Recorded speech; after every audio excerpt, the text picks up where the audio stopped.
हे पहा मित्रांनो, मी काही कामानिमित्त पुणे सोलापूर हायवेने चाललो होतो. तर हा सोलापूर पुणे हायवे आहे. तर या हायवेच्या लगतच तुम्ही बघू शकता, अगदी इथनं वाहनं भरपूर जातात.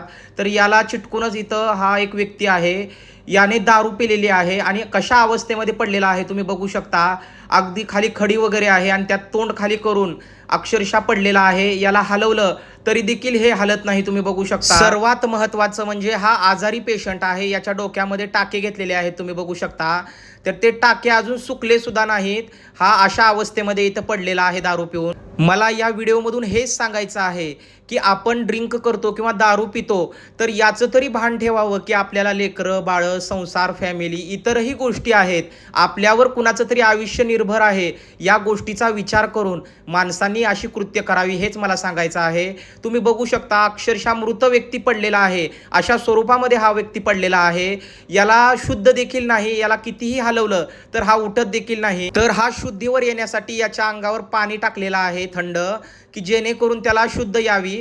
तर अंगावर पाणी टाकल्यानंतर हा कशा अवस्थेमध्ये आहे तुम्ही बघू शकता, की आपली स्वतःची अवस्था स्वतः पैसे देऊन दारू पिऊन स्वतःची अवस्था एवढी जनावरांच्या पलीकडची अवस्था स्वतःची करून घेतात काही लोक. आपण इथं योग्य वेळी पोहोचलो ही देवाची कृपा, नाहीतर या व्यक्तीसोबत काहीही चुकीचं होऊ शकतं. कारण हा हायवेच्या लगत पडलेला आहे. इथे भरपूर वाहनांची रहदारी असते. अक्षरशः आपण काही लोकांना त्यांना उठवण्यासाठी सांगितलं, पण त्या उठण्यासाठी सुद्धा त्या व्यक्तीच्या अंगामध्ये अवसन नाही. त्याच्या डोक्यामध्ये टाके पडलेले आहेत. अशा अवस्थेमध्ये मनुष्याने काय केले पाहिजे हे देखील त्यांना समजत नाही. हा व्यक्ती शुद्धीवर आल्यानंतर याला पिण्यासाठी पाण्याची बाटली देखील आपण एक आणून दिलेली आहे. खरंच माझी हात जोडून सर्वांना कळकळीची विनंती आहे की जे पण कोण व्यसनाला आरी गेलेले असतील त्यांनी आपल्या स्वतःचा राहू द्या, पण आपली फॅमिली, आपली बायको, आपली लेकरं, आपले आई वडील यांचा तरी विचार करून आपल्या व्यसनावर कंट्रोल ठेवावं आणि आपला जी काही जीवन आहे ते आनंदाने जगावं आणि इतरांनाही आनंदाने जगू द्यावं, हीच माझी त्यांना कळकळीची विनंती आहे.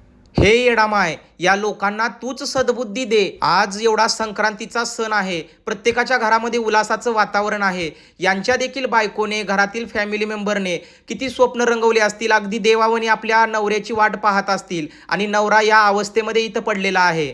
खरंच माझी कळकळीची विनंती आहे, अशी अतिप्रमाणामध्ये दारू पिणाऱ्या पुरुषांनी खरंच या गोष्टींचा गांभीर्याने विचार करून मग पुढचे जे काही पाऊल आहे ते उचलायचे आहे. आज ही अवस्था पाहून यांची बायको असेल, यांची लेकरं असतील, आई वडील असतील, त्यांना काय वाटत असेल. आज सणाचा एवढा आनंदाचा पर्व आणि आपला मुलगा किंवा आपला नवरा अशा अवस्थेमध्ये पडलेला आहे. खरंच खूप विचार करण्यासारखी गोष्ट आहे. हा व्हिडिओ जास्तीत जास्त शेअर करा मित्रांनो, जेणेकरून जे लोक व्यसनाला आरी गेलेले आहेत